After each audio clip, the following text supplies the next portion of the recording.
Aku tulis saja ini ketika aku berak di pagi hari sebelum berangkat demonstrasi menentang rezim yang basi.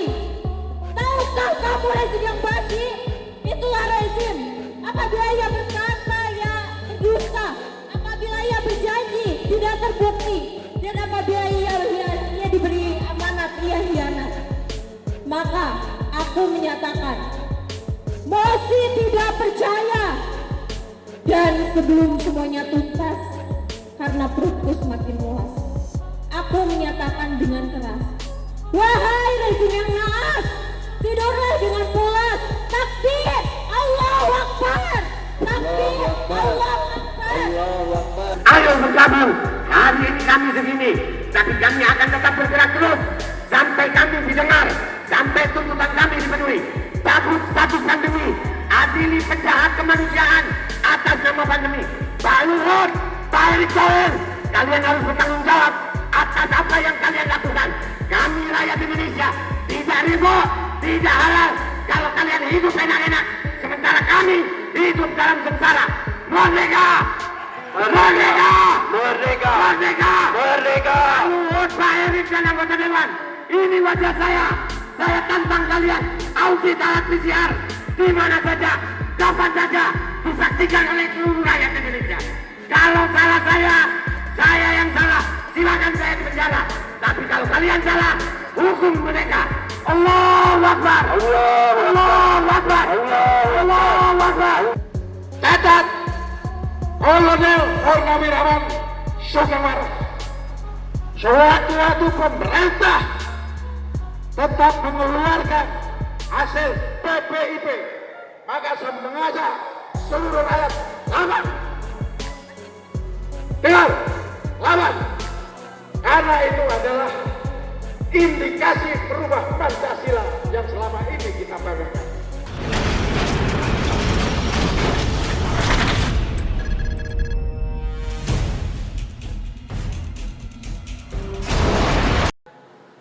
Kehadiran kami di sini atas nama Aliansi Rakyat Menggugat yang terdiri dari PPMI, buruh, barisan aspirasi emak-emak, buati, emak-emak. Kemudian juga ada mahasiswa, ada teman-teman dari daerah. Kami datang ini sebagai ekspresi dari pelaksanaan undang-undang. Undang-undang menyampaikan kebebasan berpendapat di muka umum. Kebebasan berpendapat dijamin undang-undang.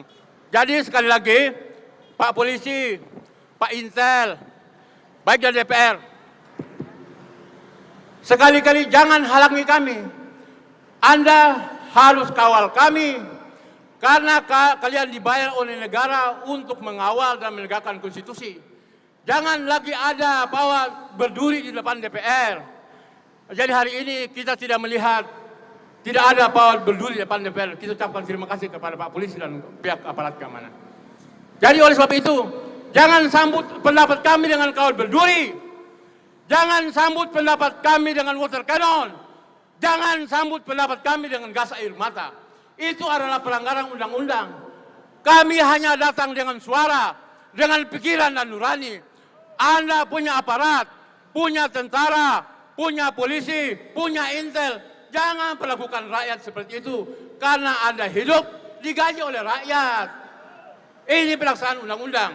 Jadi kami perjuangkan ini juga untuk saudara-saudara dan keluarga kalian di rumah, di daerah, di kampung halaman. Oleh sebab itu, tolong kawal kami, tolong bantu kami. Kami menyampaikan pendapat ini agar supaya didengar oleh teman-teman di DPR dalam sana. Kami ingin supaya DPR mendengarkan ini. Karena sejumlah isu yang kami bawa ini, diantaranya hukum mati koruptor. Nah, sekaligus kita minta KPK. Ada Komisi 3. Komisi 3 tolong mendengarkan. Sekali lagi kami sampaikan kepada Firly Bahuri sebagai Ketua KPK agar jangan pilih-pilih bulu kalau menangkap koruptor. Setuju tidak? Kalau cuma hanya menangkap koruptor dari bukan PDIP, dianggap KPK adalah alat PDIP. Setuju tidak? Saudara sekalian, itu tentang penegakan hukum. Lalu kemudian persoalan hutang luar negeri. Hutang luar negeri kita sudah mencapai hampir 7.000 triliun. 7.000 triliun itu sudah hampir 3 kali APBN. Ini dalam undang-undang keuangan pelanggaran. Oleh sebab itu, jika ini dibiarkan, negeri ini akan menjadi negeri peminta-minta, negeri tukang utang. Boleh saja bangun infrastruktur. Masa iya habis bangun bandara di Majalengka, Kertajati, itu sekarang jadi tempat jin buang anak. Benar tidak? Bangun jalan tol, nilai proyeknya 10 triliun, dijual 2 triliun. Ini on apa bego? Bego apa on?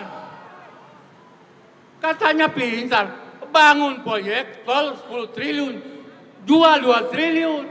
Ini sinting apa gila? Nah kayak ini pemimpin kita. Kita koreksi, dibilang kita ini mau bikin makar. Kita koreksi, ini mau merebut kekuasaan, nggak ada. Kita bukan itu. Kami hanya berpendapat, menyampaikan pikiran suara kami. Jika kami datang hari ini, jangan dilihat cuma hanya beberapa. Tetapi isu ini akan menggelinding menjadi gelombang besar. Dia akan menjadi tsunami yang dahsyat. Akan bisa menggulung DPR, dan bisa juga akan menggulung Istana Negara. Kenapa? Karena ini pendapat rakyat. Setuju tidak? Jadi sekali lagi, teman-teman DPR saya kira pasti dengarlah. Meskipun jarak kita agak jauh. Jarak kita di depan gerbang utama DPR ini jauh dengan gedung DPR dan ruang-ruang ber-AC dalam sana. Kami ini berpanas-panasan. Kami berkumpul di sini. Hanya satu. Kami ingin negara ini berjalan di atas jalan yang benar. Negara tidak boleh dijajah oleh siapapun, kapanpun. Itu yang kedua. Yang ketiga, tolong dengarkan suara Aliansi Rakyat Menggugat. Jika mak-mak sudah turun, jangan dianggap ini kecil. Besok mak-mak ini akan memerintahkan anak-anak dan suaminya akan datang ke gedung ini. Oleh sebab itu, sekali lagi, untuk mengakhiri orasi saya mengucapkan terima kasih. Berikan semangat kepada kita semuanya. Mudah-mudahan kehadiran kita pada aksi hari ini diridhai oleh Allah SWT dan ini dicatat sebagai amal jihad fisabilillah. Allahu Akbar. Allahu Akbar. Allahu Akbar. Assalamualaikum warahmatullahi wabarakatuh. Waalaikumsalam warahmatullahi wabarakatuh. Arif, Udah dinyalain? belum ke atas, naik dulu. Nanti siapa?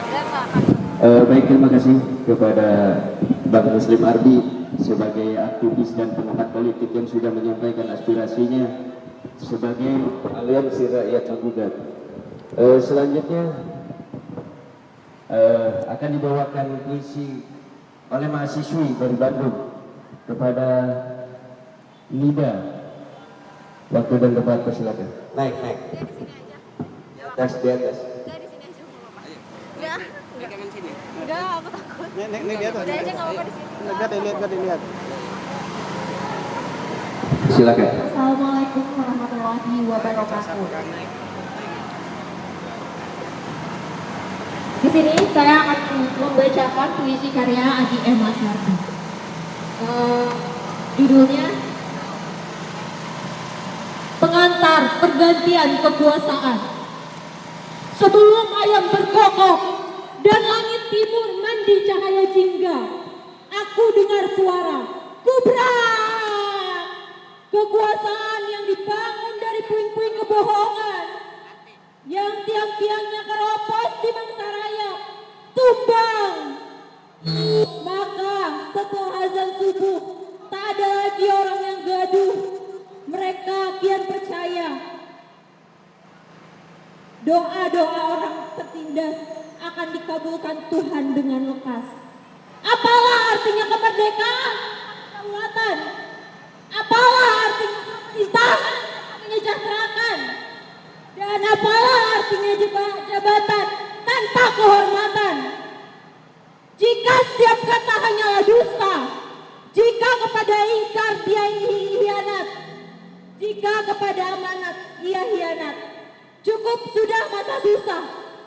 Sesungguhnya pemimpin yang baik itu bukanlah yang ada dalam pikiran rakyatnya, Sehingga dalam survei-survei elektabilitas selalu nangkring di baris paling atas. Sesungguhnya pemimpin yang baik itu yang rakyatnya ada dalam pikiran dan hatinya, mendorong setiap langkah kebijakannya. Sesungguhnya persoalan rakyat itu nyata, sedangkan elektabilitas itu semu dan menipu. Ekstabilitasi tak pernah membuat masalah tuntas. Maka carilah pemimpin yang berintegritas dalam kapasitas. Cukup sudah masa susah. Dan yang kedua, sajak Mosi tidak percaya karya Adi M. Sardi. Aku tulis sajak ini ketika aku berak di pagi hari, sebelum berangkat demonstrasi menentang rezim yang basi. Tahukah kamu rezim yang basi? Itulah rezim apabila ia berkata ia berdusta, apabila ia berjanji tidak terbukti, dan apabila ia diberi amanat ia hianat. Maka aku menyatakan Mosi tidak percaya. Dan sebelum semuanya tuntas, karena perutku semakin muas, aku menyatakan dengan keras, wahai rezim yang naas, tidurlah dengan pulas. Takbir, Allahu Akbar. Takbir, Allahu Akbar. Allahu Akbar. Terima kasih. Terima kasih kepada Nida, sungguh sangat luar biasa. Semoga bukan hanya teriakan di atas mobil komando, tetapi bisa membakar semangat kita juga, semangat menyampaikan aspirasi, semangat berjuang sebagai rakyat jelata. Baik, selanjutnya. Siapa dulu? Oh, siapa dulu? Oh, Pak Arif dulu. Iya, silakan. Akan disampaikan oleh Pak Arif. Waktu dan tempat dipersilakan. Assalamualaikum warahmatullahi wabarakatuh. Oke, terima kasih banyak Bapak Polisi yang telah mengawal kami. Kami tidak akan rusuh. Kami cuma ingin didengarkan aspirasi kami oleh anggota Dewan yang kami kemarin memilihnya. Ini bukan kali ini aja kami datang, tapi kami sudah pernah beberapa kali datang. Bahkan kami pernah disambut oleh Wakil Ketua Dewan, Wakil Ketua DPR, Wakil Ketua MPR, dan Wakil Ketua DPD. Sangat susah kami untuk menemui mereka, Pak. Sangat susah. Kami perlu PCR. Kami lakukan PCR, bukan main, harganya Rp780.000. Tapi kami lakukan untuk memberikan aspirasi kami kepada anggota Dewan. Setelah kami ditemui, kami dijanji akan diberikan surat, akan diakomodir permintaan kami. Tapi kami menunggu sampai sekian lama, tidak pernah terrealisir. Makanya kami menggugat di DPR dengan kasus 265 di PT UN Jakarta Pusat. Tapi teman-teman, kalian mesti tahu, kami dikalahkan di DPR. Kami dikalahkan di PN Jakarta Pusat tanpa kami hadiri. Sidang dimulai seharusnya jam 13.00, tapi putusan keluar jam 12.45. Ini berarti kesoliman terhadap kami rakyat yang menggugat. Kami cuma ingin meminta DPR kembalikan fungsinya sebagaimana mestinya, itu memanggil presiden apabila kesalahan. Tapi selama ini DPR tidak pernah memanggil presiden. Gugatan kami 266 membuat presiden, kami dikalahkan juga tanpa kehadiran kami. Sekarang kami menempuh dengan jalur banding. Banding kami dikalahkan, kami akan PK sampai ke Mahkamah Konstitusi. Tidak satu kata menang atau kami jihad. Allahu Akbar. Allahu Akbar. Allahu Akbar. Jadi Bapak Polisi, ini bukan pertama kali ini, tapi udah kesekian kali kami kesini. Kami sudah pernah ditemui oleh anggota Dewan, Wakil Ketua DPR, MPR, dan DPD. Jangan pada saat pemilihan aja kami diiming-imingi. Saat duduk enak, kami dianggap sampah. Tidak pernah didengar pendapat kami. Itulah kawan-kawan sekelumit tuntutan kami yang sekarang yang kami lakukan di PN Jakarta Pusat. Kami tidak akan tinggal diam, kami akan bergerak terus melawan, menang atau jihad. Allahu Akbar. Allahu Akbar. Allahu Akbar. Allahu Akbar. Allahu Akbar. Allahu Akbar. Assalamualaikum warahmatullahi wabarakatuh. Waalaikumsalam warahmatullahi wabarakatuh. Baik, terima kasih kepada Pak Arif.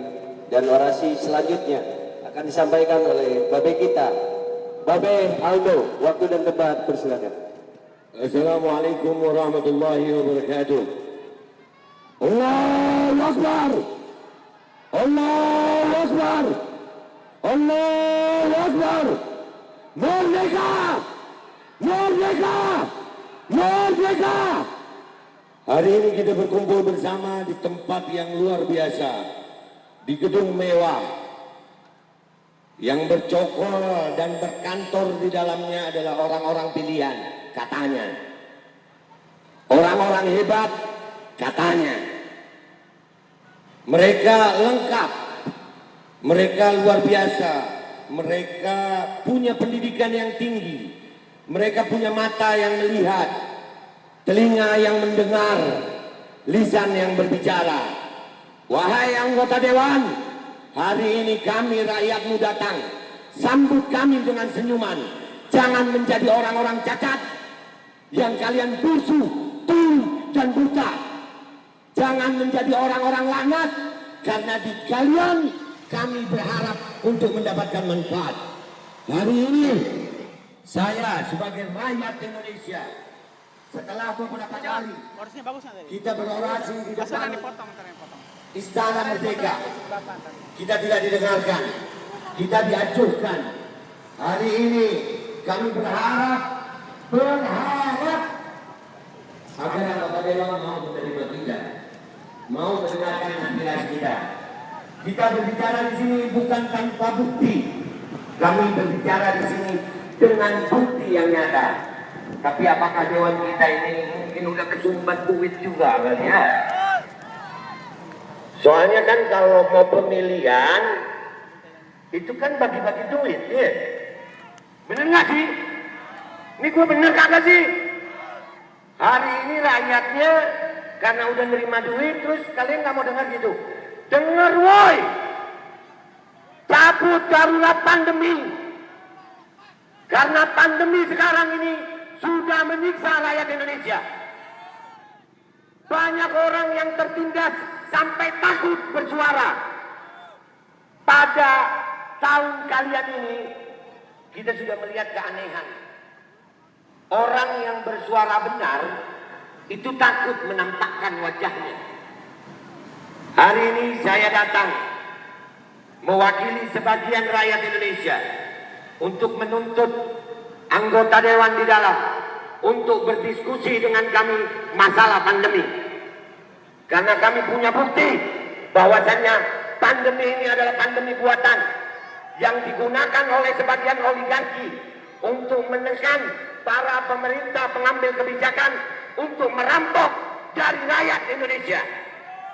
Dan buat rakyat Indonesia, hari ini jadi pelajaran bagi kalian. Kalian lihat wakil kalian, itukah yang kalian idolakan? Itukah yang kalian harapkan? Orang-orang yang tidak mau mendengar suara rakyatnya sendiri. Mereka duduk di dalam ruangan yang ber-AC, sementara kita di sini disambut oleh terik matahari.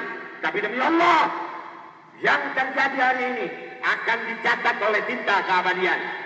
Wahai anggota dewan, saya dan kalian sama-sama manusia. Saya dan kalian sama-sama hamba Allah. Entah saya dulu atau kalian dulu yang mati. Tapi demi Allah, kita akan sama-sama bertanggung jawab. Dan tanggung jawab kalian lebih besar, karena kalian bertanggung jawab terhadap seluruh rakyat Indonesia. Dan buat rakyat Indonesia, apakah kalian akan diam saja? Apakah kalian akan diam saja? Demi Allah, ayo rakyat bangkit. Ayo rakyat sadar. Hentikan segala macam penindakan yang dilakukan oleh legislatif, eksekutif atas nama oligarki merampok rakyat Indonesia. Bangkit Indonesia, bangkit rakyat Indonesia. Ajak keluarga kalian, sadarkan keluarga kalian. Kita harus tetap bersuara selama negeri ini masih demokrasi. Karena kalau negeri ini lambat laun kalian diamkan, akan menjadi negara yang komunis, negara yang otoriter, maka kita tidak ada lagi kesempatan. Kita tidak punya lagi kesempatan. Kesempatan ini sebentar saja. Jangan biarkan kesempatan ini lewat begitu saja. Jangan kita cuma bisa mengeluh di medsos. Kita ini kalau rakyat Indonesia mengeluh rame di medsos, ratusan ribu, jutaan. Tapi di lapangan menyampaikan aspirasi langsung, kalian cuma nyali jempol medsos. Saya mengajak semuanya dari lintas agama, lintas profesi, lintas suku. Ayo bergabung. Hari ini kami segini, tapi kami akan tetap bergerak terus sampai kami didengar, sampai tuntutan kami dipenuhi. Cabut status pandemi, adili penjahat kemanusiaan atas nama pandemi. Pak Luhut, Pak Erick Thohir, kalian harus bertanggung jawab atas apa yang kalian lakukan. Kami rakyat Indonesia tidak ribut, tidak halal kalau kalian hidup enak-enak, sementara kami hidup dalam sengsara. Merdeka! Merdeka! Merdeka! Merdeka! Merdeka! Pak Luhut, Pak Erick dan anggota Dewan, ini wajah saya. Saya tantang kalian audit alat PCR di mana saja, kapan saja, disaksikan oleh seluruh rakyat Indonesia. Kalau salah saya yang salah, silakan saya di penjara. Tapi kalau kalian salah, hukum mereka. Allahu Akbar. Allahu Akbar. Allahu Akbar. Merdeka. Merdeka. Merdeka. Merdeka. Merdeka. Merdeka. Kita Indonesia. Assalamualaikum warahmatullahi wabarakatuh. Waalaikumsalam warahmatullahi wabarakatuh. Terima kasih, sangat luar biasa, berapi-api semangat yang sudah disampaikan, aspirasi yang sudah disampaikan oleh Babe kita, Babe Aldo.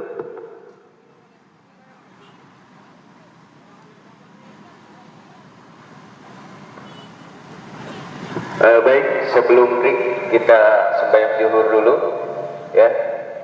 Akan disampaikan pada si terakhir sebelum break oleh Pak Sugeng. Waktu dan tempat, persilakan.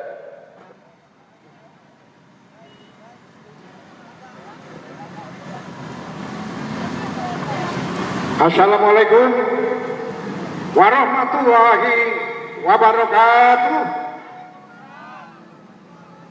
Tidak ada yang jawab? Sekali lagi saya ucapkan, Assalamualaikum warahmatullahi wabarakatuh.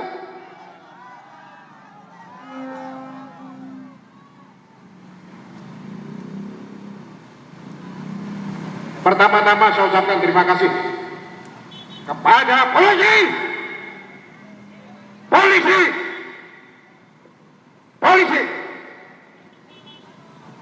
Kalian adalah adik-adikku yang gagah perkasa. Kalian adalah bayangkara negara yang dipercaya oleh rakyatnya untuk mengayomi, melayani, dan melindungi kita seluruh bangsa Indonesia. Pada kesempatan ini, saya akan menyampaikan beberapa hal. Sayang, posisinya tidak bagus, karena anggota DPR di sana tempatnya. Tapi nggak apa-apa, cukup saya membelakangi anggota DPR yang mengecewakan rakyat. Anggota DPR, buka matamu lebar-lebar, buka telingamu lebar-lebar, hayati hatimu sanubarimu dalam-dalam, ucapkan di mulutmu bahwa kamu pernah bersumpah dan berjanji kepada rakyatmu sebelum kamu jadi anggota DPR. Saya tidak panjang lebar menyampaikan fenomena negara. Kalian yang saya percaya lebih pintar, lebih ahli, namun faktanya tidak ada sepatah kata pun tahu penderitaan rakyat. Apa yang kalian kerjakan? Apa yang kalian pergi-pergi keluar kota untuk studi banding, untuk reses.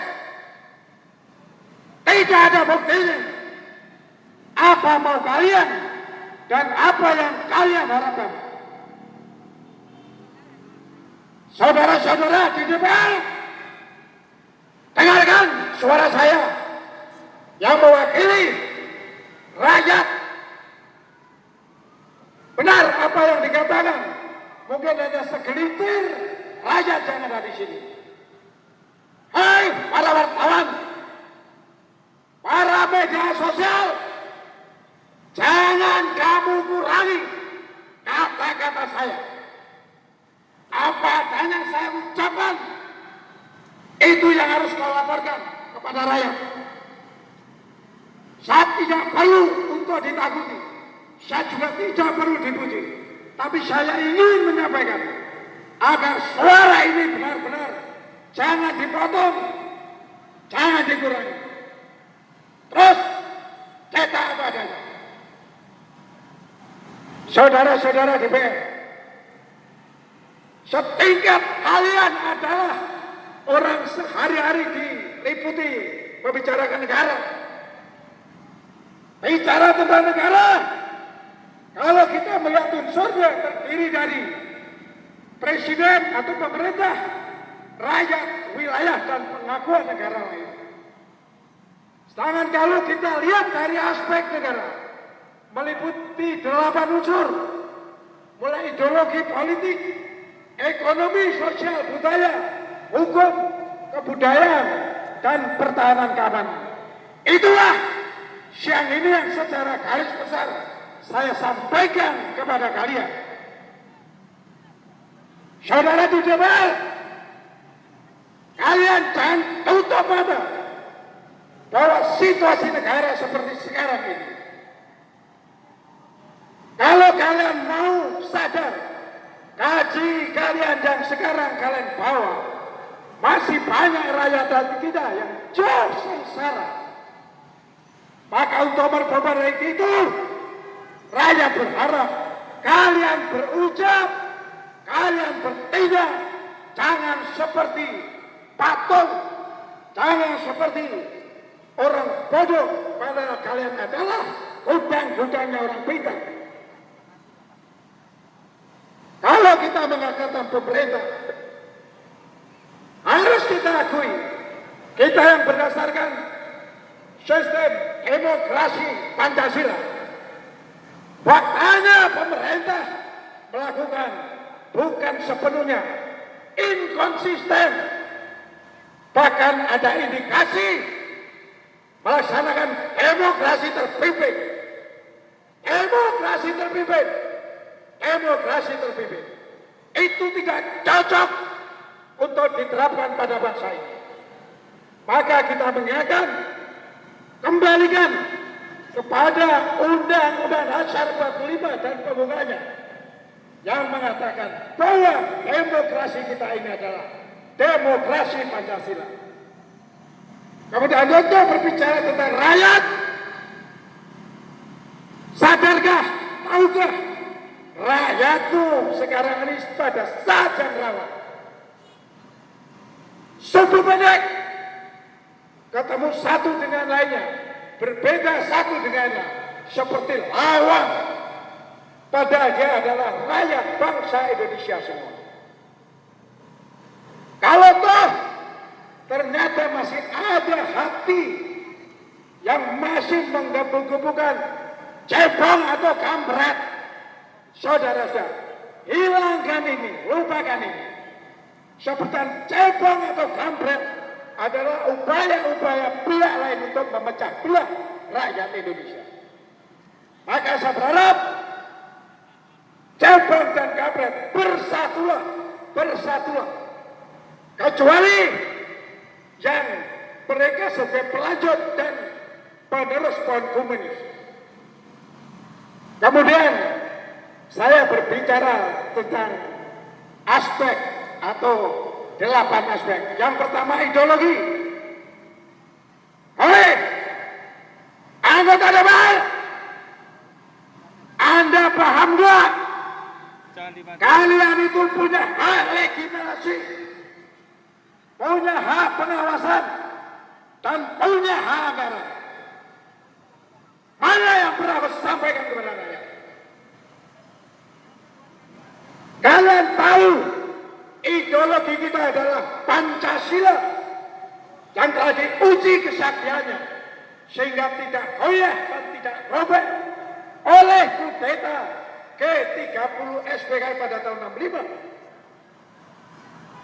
Tapi mengapa sekarang di pemerintahan diadakan, dibentuk Badan Pembina Ideologi Pancasila atau BPIP, dan setelah pendapat agama berganti menjadi HIP. Saudara-saudara ketahuilah siapa ketua panitia kerja BPIP AP. Dia adalah Repkaning Cipto Protelian, anak PKI yang pernah menulis buku Aku Bangga Menjadi Anak PKI.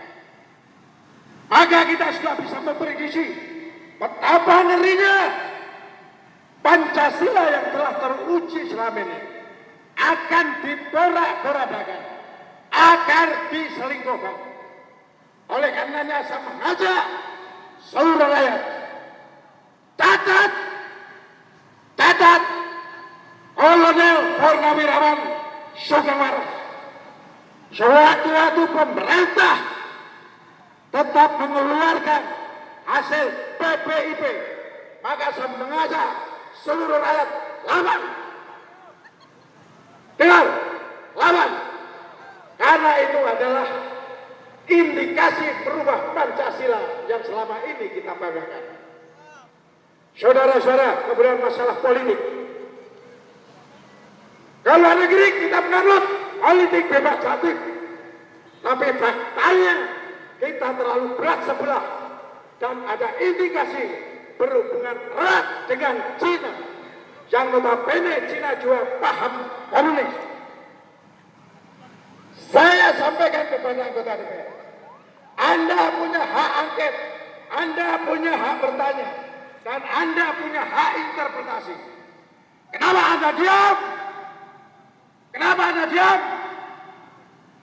Sekarang kalau saya bicara, sepantasnya di antara kalian ada yang di hadapan saya. Jangan sembunyi macam kura-kura. Wajar saja rakyatku sangat mengharap peran. Coba koreksi diri. Waktu masih ada. Bangkitkan amal ibadahmu untuk mensejarahkan rakyat. Hanya karena lewat kamulah secara hukum rakyat mengaju. Kemudian secara politik kita dengan sistem menyambut demokrasi Pancasila, garis besarnya, benang merahnya adalah pemerintahan oleh rakyat, dari rakyat, dan untuk rakyat. Tapi faktanya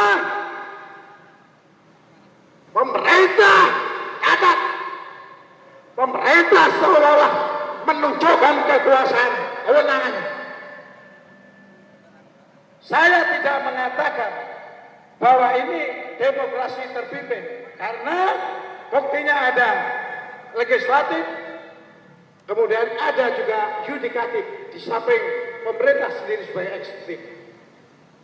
Faktanya anggota DPR yang dipimpin oleh Ibu Puan Maharani, dengar suara saya Kolonel Purnawirawan Sugeng Waras, mengingatkan kepada Ibu, konsentrasikan, fokuskan untuk kesejahteraan rakyat.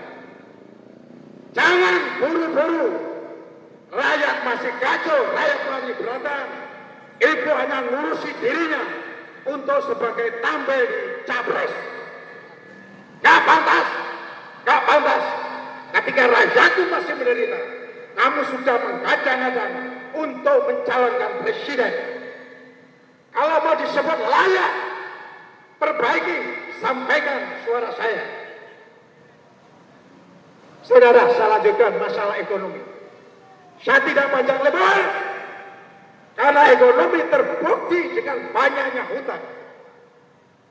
Dalam rumah tangga kecil, kalau kita sudah punya beban hutang, jangan harap kita bisa punya cita-cita yang baik. Gak bisa bayar hutang, gak bisa bayar hutang. Akhirnya cari-cari, mencari duit yang paling gampang ke rakyat. Apakah berupa pajak?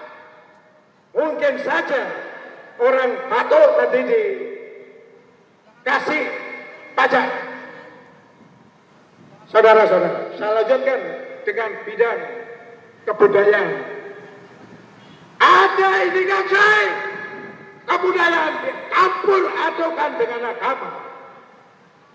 Bahkan ini adalah alat mengadu domba, memecah belah rakyat, melewati kebudayaan. Saudara, selanjutnya masalah hukum. Polisi, polisi, polisi, kamu adalah kebanggaan rakyat. Di pundamu terbeban kenegakan hukum. Tapi apa yang terlihat?